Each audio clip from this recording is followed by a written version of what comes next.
So questions, take them. More fun.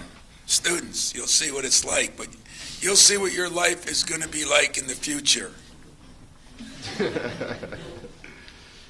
I always ask them first, I say, what's your major and do you have time to change it? I mean, that's always a good way to do it. There's honesty. I got to admit, though, in my profession, I'm doing the same thing. It's a good litmus test, right? Yeah. For you, I mean, you mentioned it's 31 years. You've gone through 11 Big Ten titles now. How, and I don't know if it's happened yet in this era of the portal, but how do you keep the team focused to either repeat what you did last year or take it farther? Keeping a team focused is the number one task at hand for everybody. I mean, there's so much noise out there, winning or losing, because there's always other things. There's the portal, there's financial things. There's always people lurking around right now. And I say the same thing that I say every year. The biggest thing I got to do early is keep the distractions and the dirt bags away from my program. And that's not easy to do. And you can classify who you want to classify as distractions, and you can classify who you want to classify as dirt bags.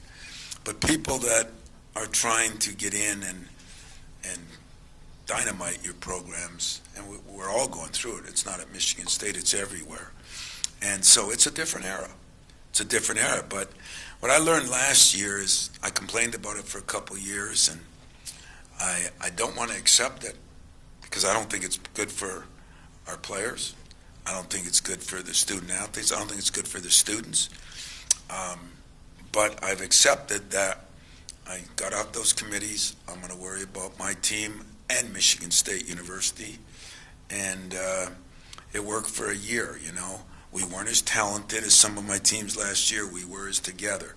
Whether we can build on that, that's going to be the task at hand, and one that's exciting to me because the relationships matter to me. And realistically, we haven't lost many guys here. There's a couple guys we told should look other places. There's one or two guys that always leave. But in the general scheme of things in the last 4 or 5 years, we have not had many guys out of the portal here, and that's not what I'm looking to do. But I got to do what I got to do to make sure this program stays at the level it stays at. So I always want to get it better. But last year was a hell of a year. It shows what winning does, as sometimes, and when you win, you become better than you are. But when you lose, you sometimes become worse than you really are. And that's the mental games now that we have to play because of the social media, because of the number of people. I mean, you guys aren't even as bad anymore, Back when you had all the power because they didn't have social media, we had to read those goofy newspapers that you guys printed in. It was just you guys. Now, anybody can have any say from any spot in the world. And so there's a lot more on the players. And for the little they get on a positive side, I feel sorry for them on what they get on a negative side. And that's why the X's and O's are becoming less. How you handle the Jimmies and Joes is becoming more. And we owe that to our kids and to our players. And that's kind of takes up a lot more time, but it's kind of more rewarding too when you have years like you had last year. So I'm going to still try to build, but I'm going to try to maintain what I believe is keys to winning and successful programs. Tom, give me a moment to unpack what may be a crazy question, but you kind of alluded to it, talking about this great run that you had and expectations. I know the great expectation you have for this program, but programs on campus and even across the country, is the expectation for winning realistic or even fair at this point, 2025 going forward? No. How's that for a good answer? Positively not, because you're talking everywhere, right? Yeah, and I think it is a good question. What the perception is you're paying players so they should win, but so is everybody else. it's really no different, except some have gone off the chain as far as, you know, some are the Yankees and some are the rest of us, you know. But for the most part, people have less tolerance. I think that has really hurt us. I think the gambling stuff has really hurt us too, because people are mad that they lost money. That's more important than just being mad that they lost a game. And so I do think there's more pressure on all these kids, which means there's more pressure on the coach. I'm supposed to be able to handle it. I've been in it a lot, I've been through a lot, and I will handle it. But my new job is to make sure I help them handle it, which that's a task. It's a task, and but boy, when you do accomplish those things and you feel like you've helped somebody, that's almost as big as winning a game. So that's kind of what I'm trying to do, and I think if you do it right, you do win more games. Tom, you succeeded last season with the strength in numbers approach with your team, and then when Jace sort of ascended, a whole other level for the team. I'm curious if there's anyone on this roster that you think has that ability to ascend. I know it's the beginning of practices, but if there's anyone that has that. That's a good question. You always need somebody, and Jace did. And Jace did an unbelievable job, and what was best about Jace, he was such a fun kid to be around. You know, he was positive every day. You know, he was good for me. I'd like to have him back just so for me. The hell with his points and all the other stuff. He was just a very upbeat, very positive kid who believed in himself, and he was a good teammate. And I think we got a lot of good teammates. You know, I think Cohen is trying to become more of a leader. You know, we got 4 captains, and sometimes you have 4 captains because nobody's a good captain. We have 4 captains that were all picked by the team, and they were all almost unanimous picks because I think they believe in each one of those guys in a different way. Coop has taken our young guys and really done his job. Some are going to do it by their points and scoring, but don't be fooled. Jace did it in a lot of ways. It wasn't just his points and scoring. Some are going to do it because of their defense and rebounding. But we make no bones about it. I mean, we got 4 guys that have had experience, 4 guys that have all started some. I think each one of them has to perform at a higher level, and if they do, we'll be a better basketball team. If they don't, coach didn't do his job. You know, I mean, I really believe that. So I think any one of the 4 could step up at a different level, and yet, you know, what did Jace average, 12 or 13? You know, we were between 8 and 13 for most people. That's still strange in college basketball, but it's not strange when you're playing a lot of people and your strength is in numbers, and people actually aren't jealous of one another. And probably, if there's anything I learned in sports in this day and age, that was the greatest part of that. I never worried about who was jealous about somebody else. They were all pulling together, which is the way team sports are supposed to be, but not always that way. Tom, over here, kind of following up on that. How much, you know, this is 31st year. How much did last year kind of rejuvenate you to know that in this transactional era you could see internal development, like, you know, a guy like Jace emerging, Cohen taking the next step, Jeremy, all this stuff? How much does that kind of refresh your perspective in the modern game? Well, I'd be crazy to tell you that anybody thinks that this is still great. I mean, there are issues with college sports right now that everybody's trying to figure out, and I'm not going to sit here and paint a silver, lining to it. It's difficult, and everybody handles things differently. And yet, what I learned, if we can all stay on the same page together, which really is the same it's been 20 years ago, it's the same. You know, I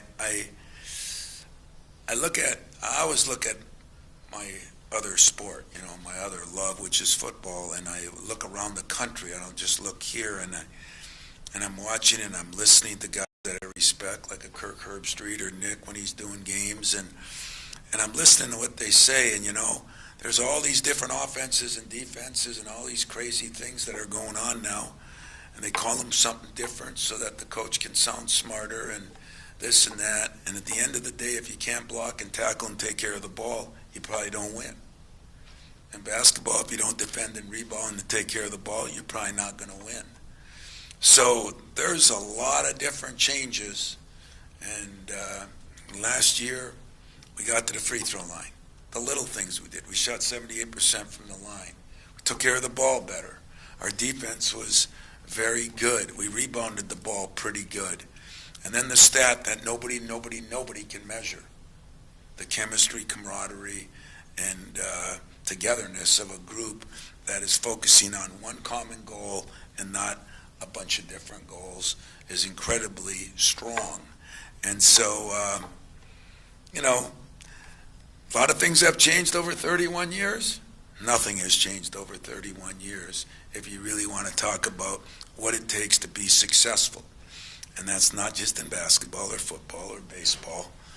It's in anything you do in life. So I'm just going to keep grinding it.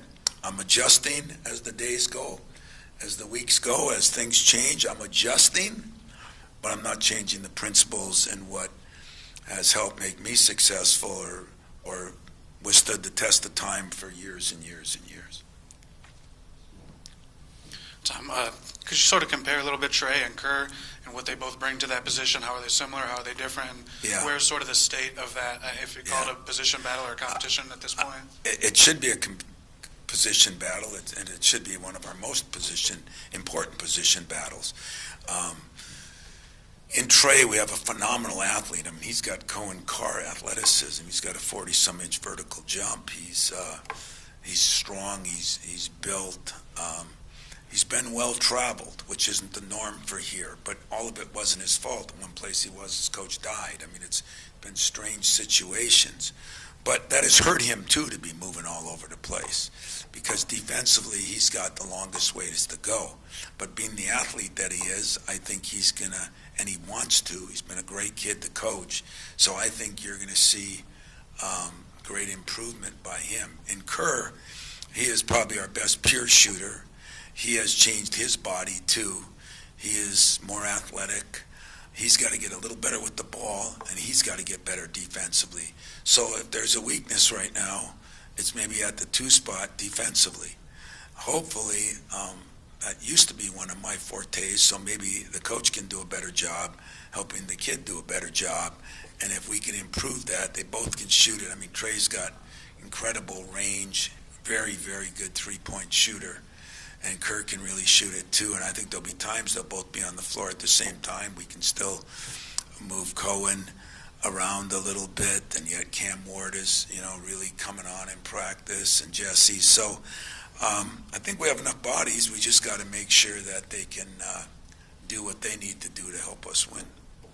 Hey Tom, Alex Giannakopoulos with Wood TV in Grand Rapids. Last year, you guys weren't picked to win the Big Ten, but you won the conference by 3 games. This year, you're 6th the coaches poll. Do you feel like with the amount of guys you have returning, that once again this team could be overlooked, and how much do you enjoy proving expectations wrong? I don't enjoy it at all. I'd rather be pick 1, personally. So I don't enjoy that at all, but I understand it. I mean, I just want to know who's picking anybody. I don't feel slighted for where we're picked, and I don't feel excited about where we're picked, because I don't think I'm in it. And I don't know. And a lot of you guys or your counterparts are voting on it and I don't know how in the hell they know. Because there's somebody, we got like 5 teams in our league that had 10 new players. On some of those teams, that's going to work out as a positive. On some of those teams, that's going to work out as a negative. And nobody knows that. So I just got to keep doing what I'm doing. And the good news is the bad news. We have a schedule from hell,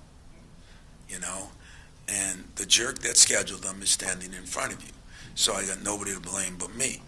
But again, I had opportunities. Danny called me and wanted to play UConn. That had to be in an exhibition game. But that is a really good game for us. They're really good. I wanted to go to their place. I wanted to go on the road. I want to see how we handle that.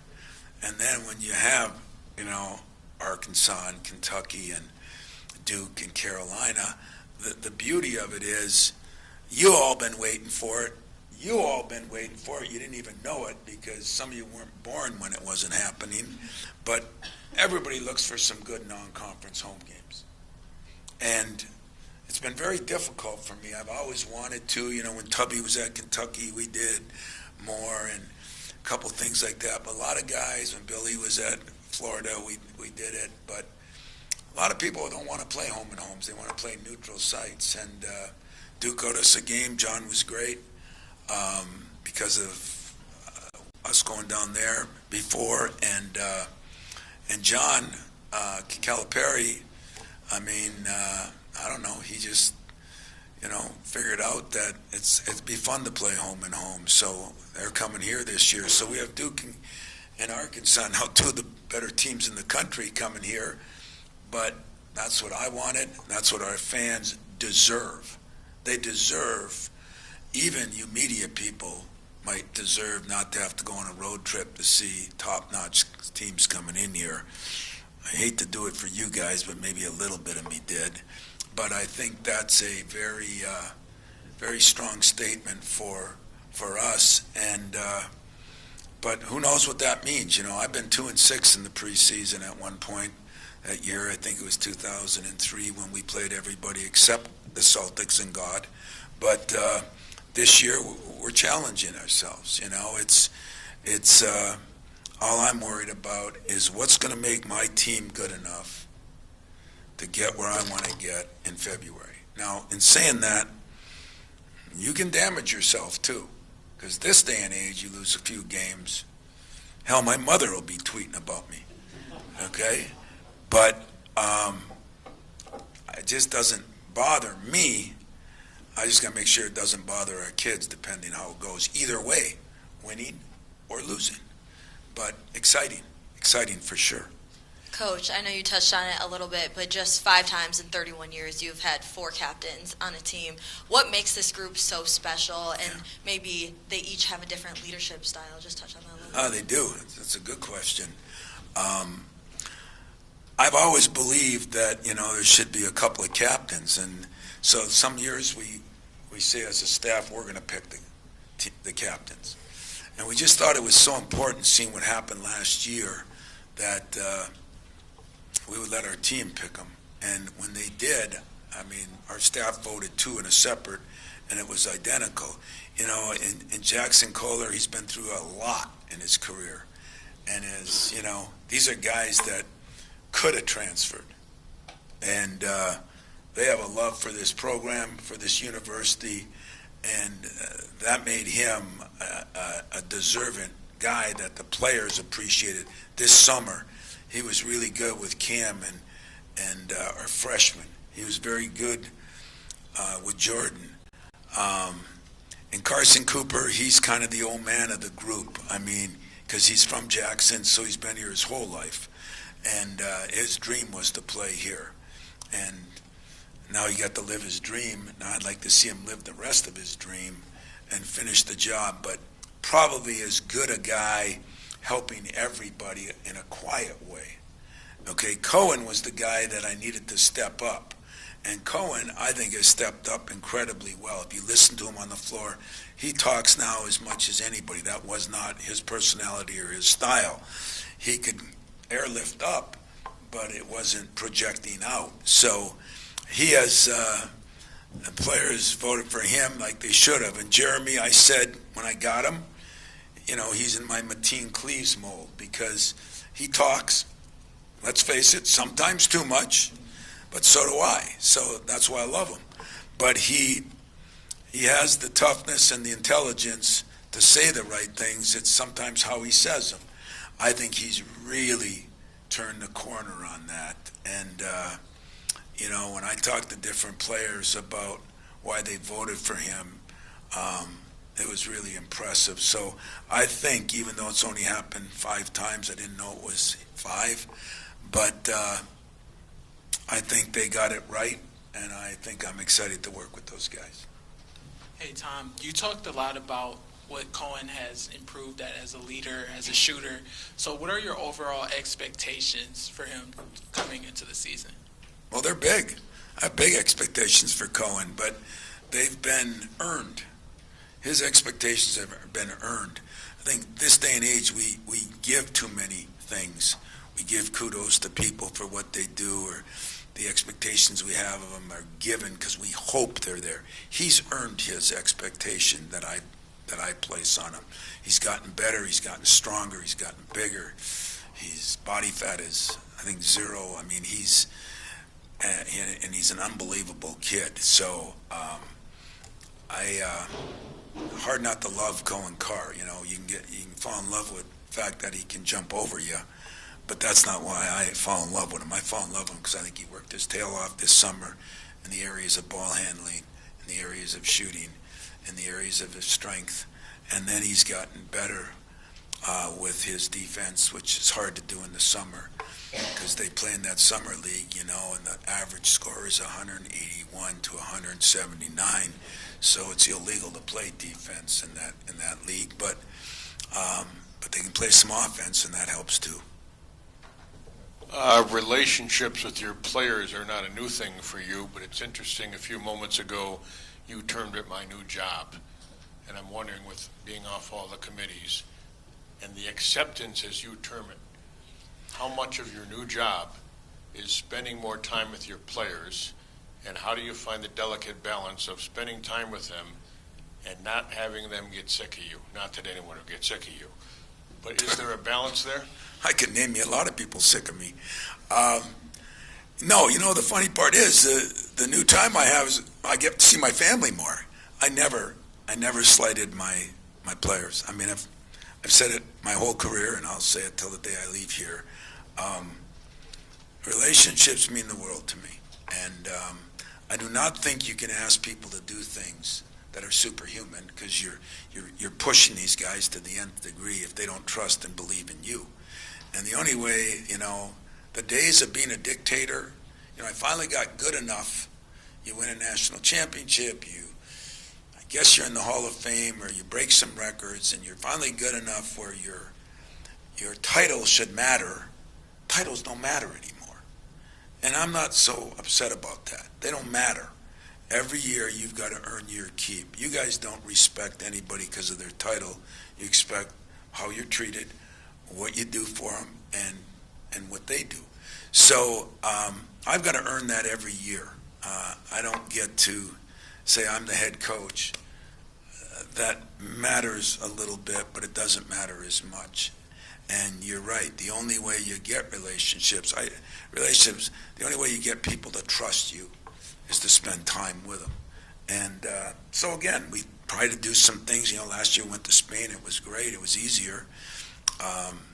This year we've had to do some things around here, or nights, or different things. But when I say new job, listen, I put a lot of time into the NCAA and to the Coach Association, and was on every committee known to man, and I'm not ashamed of it. I did it, and a lot of other coaches did it, and we did the best we could, but we didn't do good enough, and that ate me alive a little bit, because the game's more important than my team.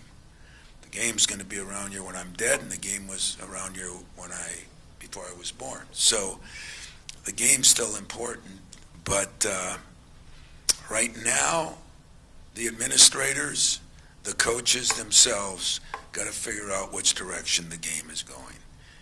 And that means the game of college athletics, because it's got its issues. And I'm afraid that the kids that you think are winning out, in the long run, are going to be losing out. So it's not a new job. If I said it that way, I didn't mean it that way. It's just I'm able to not get as frustrated with the things I can't control. How's that?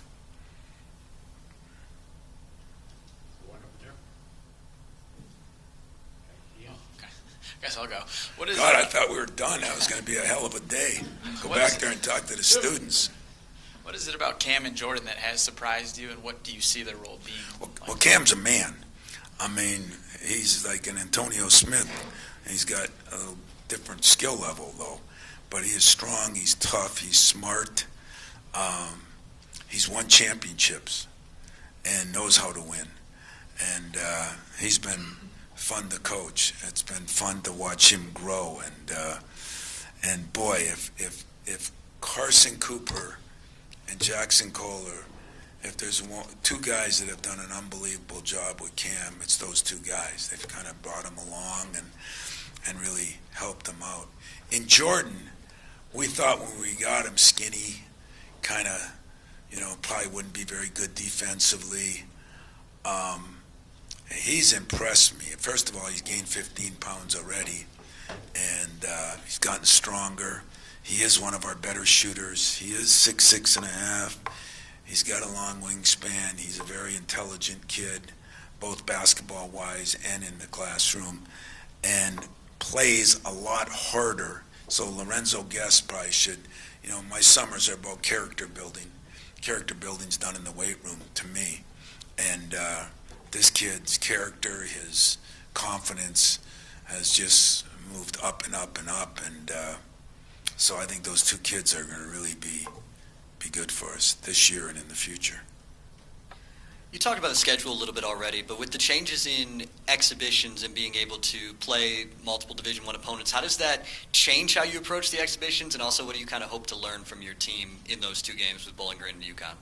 Well, it makes me feel really good because I think it is a good idea. It makes me feel real sad because being a Division II guy like I was, not being able to play those teams as much, I kind of feel bad for them. It was a thrill of a lifetime for them to be able to do that. I wish we could offer that, but especially with a schedule like we got early, we felt like we had to play somebody where that was going to play a different style, and Bowling Green's going to do a little bit of that, and then somebody who's really, really good. We played Gonzaga, we played Tennessee, used to be able to play one each, and then they used to be where they weren't public. And now they're public. I mean, our season used to start October 15th. Now it starts September 22nd. It seems like that extra time I have it's getting taken up. The season is longer. The recruiting period's longer because of this new age we're in of, having to get so many different players every year. So I think the exhibition part of it is good. I just feel bad for the Division II and III schools that I enjoyed helping financially some, and being one of those guys at one point in my life, being able to live the dream of playing at a Michigan State or Michigan or Ohio State or wherever, I think was special. I really do. Tom, of the 4 transfers, obviously the most you've had in 1 year. We know that's not maybe your preferred way of always doing it, but I'm just wondering how it's gone so far with that many new guys coming in that way, and just how you thought they've implemented with things, and how you felt just with the process of coaching them, getting them all up to speed. It's challenging. It's challenging. I mean, it's got goods to it. I wouldn't do it, but it is challenging. It's you get guys that have been in different programs, a couple different programs, and there's different priorities put on each program you're in, and then in a short period of time, you've got to convince them that this is the right way. So it is challenging, but it is what it is. I mean, because I don't like it. I don't like what's going on. That's the way it is. I still say, and I mean this from the bottom of my heart, there's going to become a day, whether I'm alive or dead, there's going to become a point in time when people are going to realize that there's going to be a lot of unintended consequences to what's going on. In the meantime, I had to do a better job of figuring out that I got to do what I got to do. But there'll never be a day when the transfer portal won't start in my locker room. That's the first place I'm going, for the portal. And trying to retain my own guys, because I think that that loyalty to a program is still going to matter. I think people still want to follow guys up. I feel bad for the little kids that I was once, and that you'd lock in on a guy and you'd see him, and now you just kind of got to lock in on, who knows, maybe a team like Pro Bowl is getting. So I'm good. I'm good with it. I don't agree with it. So I'll still stay with my same mantra that I always have, that I still love my job. I might even love it more. I just don't respect my profession as much. And I mean that. And that shouldn't be a negative to anybody. That shouldn't be, that's Izzo. That should be, Izzo is thinking about the players he coached more than he cares about him. I promise you that's the truth. And when somebody proves to me that overall this is better, I'll be glad to. In the meantime, I'll just talk less about it, do my job, spend more time with my guys. So when it's time to transfer, they say, nah, I don't want to go anywhere. And I want to be right here. And that'd be good with me. We have the players upcoming. We'll wrap it with one right here. You talked earlier about how you have had to start using the portal a bit more than before to stay at a high level. And then just now you're mentioning about how the portal starts in the locker room. So I'm just a bit curious as to what are some of the main traits you're looking for potentially bringing in certain players? And then where did you see those when you decided to bring in Trey, Caleb, and Divine? Well, we had a unique thing this year in that, you kind of expect some guys, like in Garrick Norman's situation, he had a rough start. He had a lot of injuries. Some guys surprise you once in a while. And let's face it, I mean, this was a great thing for our program and a great thing for Jace, but nobody thought Jace was one and done when he came in. And he's playing well. And so I'm excited for Jace. But that left us to have to really turn a completely different direction quickly.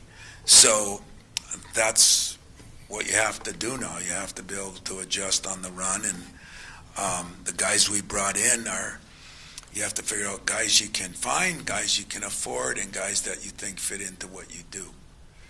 And so there's 3 different areas there that you're looking for, at least 3 different areas. And yet, I think we found the guys we need. Now it's, can we get them to our level as quick as we need to get them there? And so would it have been a year where it would have been better to play a Dick Vitale cupcake schedule early? Probably. But what the hell fun is that? Whatever years I got left, I don't have 30. So I'm gonna get what I can get out of it every day. And what I get out of it is playing the best people I can play at any time, any place, anywhere. Has never changed here since John Chaney taught me that's what I should do back in '96. And worked pretty well for me. Cut off more than you can chew, maybe. Fun challenge, definitely. Fun for our fans, tremendously. And challenge for our players will be what you do. But getting new guys acclimated that quickly, it's going to be something that I haven't had to do much in my career here. Just another challenge, another way of doing it. So I'm really looking forward to it. I'm looking forward to spending some time with you guys. You can always when you come to practice. I got a bone to pick with all of you. I open up practice at least once a week, right? Where's Max? Once or twice a week, and you guys always used to want to come and watch a lot of practice. You guys just come for the end of practice because I think you guys are getting a little soft and lazy. So don't you guys get soft and lazy now. Be there early and want to be there for everything. And if we don't do that, we'll change it up because Mex gets a little bit, working for John Thompson for a while. Mex was 6'3" when he started, so he's been pounded on a little bit, but he was 6'3" when he started. 5'3". He hasn't seen that in a lot of years. But we love him. We love him. And I'm going to come back and say hello to this class here. I do think L.A. and, of course, Dan, I think it's pretty cool that she brings her class here to learn from you guys, or she brings her class here because she's run out of things to say to them, or it's part of the comedy hour of having to listen to me. So one of the three reasons it's here, but I think it's really cool because I think this is real compared to what you get in a book. And I would give her a lot of credit. I hope, this is her way of maybe giving you something that they don't get everywhere. So take advantage of it and try to make sure that when you get to be one of those people, you don't act like this side of the room does. All right? Thank you, guys.